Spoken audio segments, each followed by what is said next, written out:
স্বর্গে গিয়া করবে দুলাকুল তারা পার হইয়া যায় রে। আজ এই তিনটি কুলের জন্য প্রথম বলেছেন তোমার তিনটি কুল।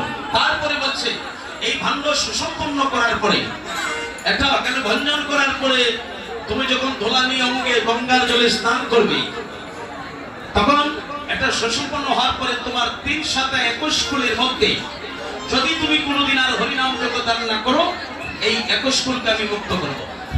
এক বংশে যদি একজন কৃষ্ণ ভক্ত সন্তান হয়, ভগবান বলছে একটা সন্তানের দ্বারায় আমি 3 7 21 কুলকে উদ্ধার করে নিয়ে যাই, তার কোনো সাক্ষী লাগে না, যদি বৈষ্ণব হতে পারে আসতে। তাহলে অতীতের 7 কুল, বর্তমানের 7 কুল, ভবিষ্যতের 7 কুল। রঘুনন্দনের কথা আমরা শুনলাম। বাকি বিষয়টা হলো আমরা একটা স্থানের নাম সবাই জানি, যেখানে আমরা হস্তি দিতে যাই। এই স্থানটা কোথায়? এই কথা বলে না বাবা তোমরা। যেখানে আমরা হস্তি দিতে যাই, বাবার হস্তি, মায়ের হস্তি, এই স্থান কি বলে? হ্যাঁ না, পাসপোর্ট করে যায় বিছানিয়া, এটা জানেন আপনি? আরে কত মানুষ গিয়া দেখেন লাইন ধরে পিছা লাগাইতেছে, এখন একটু কমতেছে, জানতেছে তো। আগে তো আমিও জানতাম না এখানে। আর আমি যত জায়গায় কীর্তন করি আমার এই কথাটা সবার আগে চলে আসে, তোমরা কেন ভারতে কষ্ট করে যাবে? আমার একটা গান আছে, আপনারা একটু শুনবেন। আমার চ্যানেলের নাম হলো কৃষ্ণ ভাবনায় মিন্টু সরকার। আমার একটা গান আছে,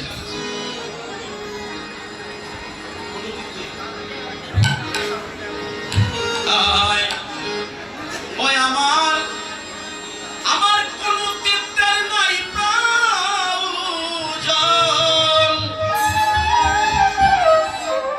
আমার কোন চিত্তের নাই প্রয়োজন, গয়া গঙ্গা কাশী। মানুষ ভালোবাসি আমি, মানুষ ভালোবাসি। আমার চ্যানেলে আপনারা পাবেন, মানুষ ভালোবাসি আমি, মানুষ ভালোবাসি। গয়া কাশী শ্রী বৃন্দাবন সকলই তোর মনের ভ্রম। তুমি 3 মাস ভ্রমণ করে আসলে, দেহকে পবিত্র করলে, আর এই পবিত্র দেহ বাকশক্তি নিয়ে যদি একটা মিথ্যা কথা বলো, একটা অশুদ্ধ কথা বলো, যে দেহটাকে পবিত্র করেছিলে, একটা মিথ্যা অশুদ্ধ কথা বলাতে 3 মাসে 3 লক্ষ টাকা খরচ করে যে বৃন্দাবনে গঙ্গাস্নান করেছ, সাথে সাথেই পবিত্র দেহটা আবার অপবিত্র হয়ে যাবে। এই জন্য বলেছে গয়া কাশী শ্রী বৃন্দাবন সকলই তোর মনের ভ্রম। কেন ভারতে যাবো বারে বারে? তুমি করিলে কাটি সাধন ভজন, করিলে কাটি সাধন ভজন, তারে পাবে ঘরে বসি, পাবে ঘরে বসি, তারে পাবে ঘরে বসি। করো কাটি সাধন ভজন, পাবে ঘরে বসি। মানুষ ভালোবাসি আমি, মানুষ ভালোবাসি। আমার কোন চিন্তার নাই প্রয়োজন, গয়া গঙ্গা কাশী। মানুষ ভালোবাসি আমি, মানুষ ভালোবাসি।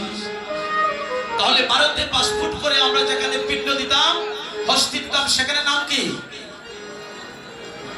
সেখানে নাম গয়া। আমাদের যদি সেখানে গয়া গিয়ে পিণ্ড দিয়ে হস্তি দিয়ে, এখানে কি জানেন? এখানে কেন গয়া হয়েছে জানেন?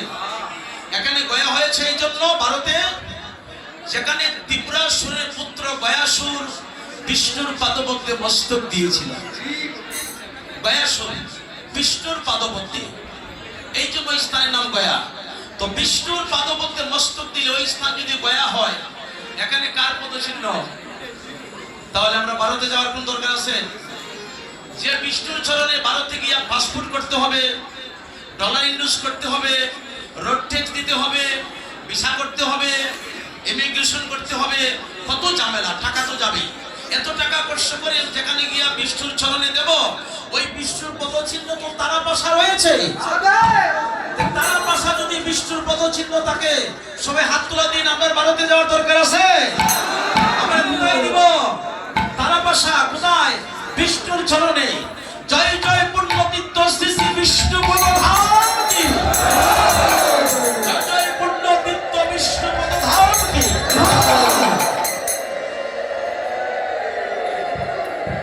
কি বলছে? ওই জায়গায় যেতে হবে না। ত্রিপুরাসুরের পুত্র গয়াসুর বিষ্ণুর পদমধ্যে মস্তক দিয়েছিল অকালে স্থান গয়াকা বিষ্ণুপদ ধাম তারাপাশা এখানে রয়েছে। আরেকটা স্থান আছে আমি বলে দিই, সামনে আসতে চার নয় বেশি বাকি নাই, সামনের শুক্রবার না শনিবার পড়বে। কিবারে পড়বে? এই যে আমাদের সুনামগঞ্জে যেতে হবে। যারা নিত্য দর্শন করে তারা তো গঙ্গার জল মনে করে, আর যারা অনেক দূর থেকে যায় ওরা জানে এখানে মহাদেবের আদেশে প্রতি বছর গঙ্গা আসতে হবে বাংলাদেশে। আমাদের সুনামগঞ্জে এটা মহাদেবের আদেশ, ওখানে আছে। আচ্ছা, যার ছেলে আছে হরিবল, যার ছেলে আছে গয়াদামে পিণ্ড দান করে তার পিতামাতাকে উদ্ধার করলেন। যার ছেলে আছে ওখানে সে বিষ্ণুপদ ধাম তারাপাশা এখানে পুণ্যতীর্থ ওখানে পিণ্ড দান করে তার মা বাবাকে উদ্ধার করলেন, মুক্তি দিলেন। আর যদি পিণ্ড দান না করে তাহলে আরেকটা রাস্তা কি? পিণ্ড দান না করলে আরেকটা রাস্তা কি? আমি একটু আগে বললাম না না, পিণ্ড তো এখানে তো পনাতীর্থ তো পিণ্ড দেব, পনাতীর্থ বলবেন না। পনা মানে মাছের ভোনা, এটার নাম ভোনা, আর এটার নাম হলো পন পন পন তীর্থ। কি তীর্থ? পন তীর্থ। পনা বলবেন না। কষ্ট পাইছেন বাবা? এটা শুদ্ধ হলো না, সংশোধন হলো না। আচ্ছা, তাহলে পন তীর্থ এখানে পিণ্ড দিব, এখানে তীর্থ পিণ্ড দেব, না হয় বিষ্ণুপদ দাম দিব। আর যদি মনে না মানে বাবা যাও, বারো যাও যাও, 1 লাখ করছো কইরা অসুবিধা নাই। হ্যাঁ, তুমি লইয়া শুইলা বারো আর আমি বিষ্ণুপদ দামও হইয়া হরিবল। আমার বাবা জিনিস হলে এলা রে শোনা হরিবল। তাহলে পিণ্ড দান করে মা বাবাকে মুক্ত করবেন। যদি পিণ্ড দান না করতে পারেন তাহলে আরেকটা রাস্তা কি? আরেকটা রাস্তা হলো এই হরিনাম সংকীর্তন। কোন মা বাবা যদি দেহ রাখে, সেই মা বাবার নামে যদি হরিনাম কীর্তন দান করতে পারেন, তার আর পিণ্ড দিতে হয় না, পিণ্ড দিতে হয় না। হরিনাম যজ্ঞ করলে পিণ্ড দিতে হয় না, পিণ্ড দিতে হয় না।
আমি রবীন্দ্রের বিষয়ে আলোচনা করে পরে পর্যায়ে আপনাদেরকে বলবো। রঘুনন্দন, আপনার নাম হচ্ছে গোপাল কৃষ্ণ দে। দেটা বাদ দিলাম, শুধু গোপাল কৃষ্ণ, এটি যথেষ্ট। তো আমরা গোপাল কৃষ্ণ দে, যিনি ওনাকে এই কমিটির বা এই অত্র এলাকার যারা এই হরিনাম যজ্ঞের প্রতি যারা দাদা সকল পরীক্ষিত হয়ে একমত হয়ে আমার গোপাল বাবুকে রঘুনন্দনের দায়িত্ব দিয়েছেন। তাতে কি পান? রঘুনন্দনের এখানে কি কি পাওয়ার আছে? রঘুনন্দনকে পরিষ্কার করে মহাপ্রভু বলেছেন, রঘুনন্দন কোটি জন্ম আরাধনা করে যে ধন পায় না, কোটি জন্ম মুনি ঋষিরা সাধক সাধিকা গন্ধর্ব কিন্নর কোটি জন্ম আরাধনা করে যে ধন পায় না, সেই ধন আমি মহাপ্রভু নিজের হাতে তোমার হস্তে হস্তান্তর করিব। এই ধনকে, যে ধন 3 যুগে গোপন ছিল রাধারানীর প্রেম ভান্ডারে, এই ভান্ড তোমার হাতে দেওয়ার পরে আমার আদেশে তুমি মস্তকে নিয়া বৃন্দাজিকে সপ্ত প্রদক্ষিণ করিয়া এই বসমাতার উপর ভঞ্জন করার পরে প্রথম তোমার 3টা কুল উদ্ধার হবে। কোন কোন 3 কুল? প্রথম মুক্ত হবে তোমার পিতৃকুল। আপনার মা বাবা আছে? মা বাবা দেহ রেখেছেন, বিদায় নিয়েছে। আজকে যদি আপনার পিতা বা মা থাকতেন আর দেখতো আমার গোপাল কৃষ্ণ ঠিক গোপালের মতো বসিয়া তার সহধর্মীকে সঙ্গে নিয়ে পুত্রবধূর ছেলে মেয়েদেরকে একমত করে এই মান্য মস্তকে নিয়ে আজ কলিজীবকে মুক্ত করছে, এর চেয়ে বড় পাওয়া তোমার পিতা মাতার আর কিছু ছিল না এই জগতে। আজ প্রথমেই উদ্ধার হবে তোমার পিতৃকুল। তোমার বাবার বংশের যারা দেহ রেখেছে, এই রঘুনন্দন এই মান্য বন্ধন করার সাথে সাথে তোমার পিতৃকুলের সমস্তদেরকে আমি উদ্ধার করে নিয়ে যাব। 1 নাম্বার, প্রথম আমি মুক্ত করব তোমার পিতৃকুল। আমি 2 নম্বরে মুক্ত করব তোমার মাতৃকুল। মাতৃগর্ভে ছিলে তুমি 10 মাস 10 দিন, তোমার দেহ করলো গঠন, তোমার মায়ের দেহ করে কি? যে মা তোমার দেহটা কিন করে তোমার গঠিত করে দিয়েছে, তোমার বাবার বংশকে মুক্ত করার পরে আমি তোমার মায়ের বংশ যারা আছে তোমার মামার বাড়ি, আমি তাদেরকে মুক্ত করিব। নাম্বার 2। 3 নম্বরে আমি মুক্ত করিব আপনার আচ্ছা, আজ তুমি ভাগ্যবান দিনী, পিতা পুত্রে গৌর বোঝে এমন ভাগ্যকারী আছে। তবে আজকে 3 নম্বরে আমি উদ্ধার করবো তোমার যে সহধর্মিণী স্ত্রী, যিনি তোমার পাশে বসে কাঁদতেছে, চোখের জল ফেলে, তোমার মেয়েও কাঁদতেছে। তোমার শ্বশুর বংশে যারা দেহ রেখে চাইছ, তোমার দ্বারা আমি মুক্ত করে নিব। তোমার মেয়ে এবং পুত্রবধূ যদি হয় সে তোমার মেয়ে, তোমরা দুজনে দিকে আসিয়া একটা হাত বাবার চরণে আর একটা হাত মায়ের চরণে দিয়ে কথাটা শোনো। আগে তোমরা ওদের কাছে এই কাছে বাইকে, বাবা মা কে কখন পৃথিবী ছেড়ে চলে যাবো কেউ জানি না। আজ তোমার শেষ বয়সে দায়িত্ব তুমি পেয়েছো রঘুনন্দনের মা বাবা, তুমি শুধুই আশীর্বাদ দিয়ে যাও আমরা যেন সৎভাবে জীবন যাপন করতে পারি, আর আমরা কোনোদিন যেন হরিনাম যজ্ঞ দান করে কলিজীবকে মুক্ত করতে পারি। আসলে ষষ্ঠাঙ্গে রঘুনন্দনকে আশীর্বাদ দিয়েছে মহাপ্রভু। তোমরা সিনিয়র যারা ভক্তি করতে পারো হাত জোর করে।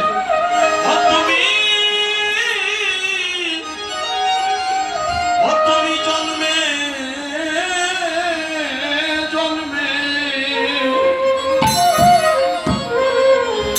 জন্মে ভক্ত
রঘুনন্দন রে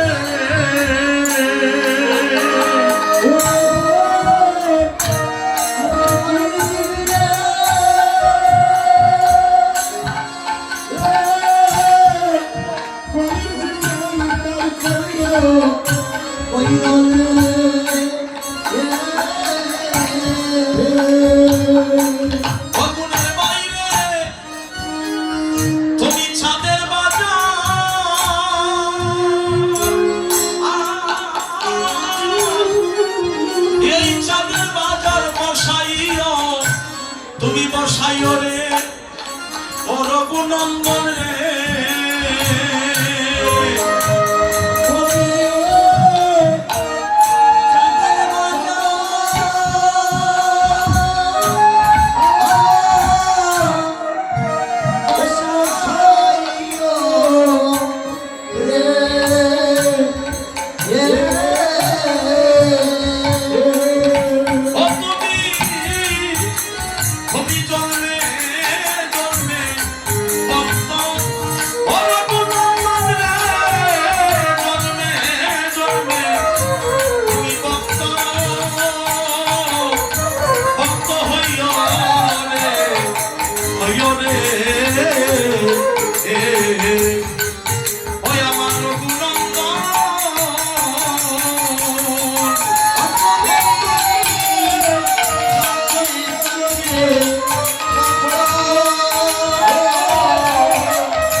রঘুনাথ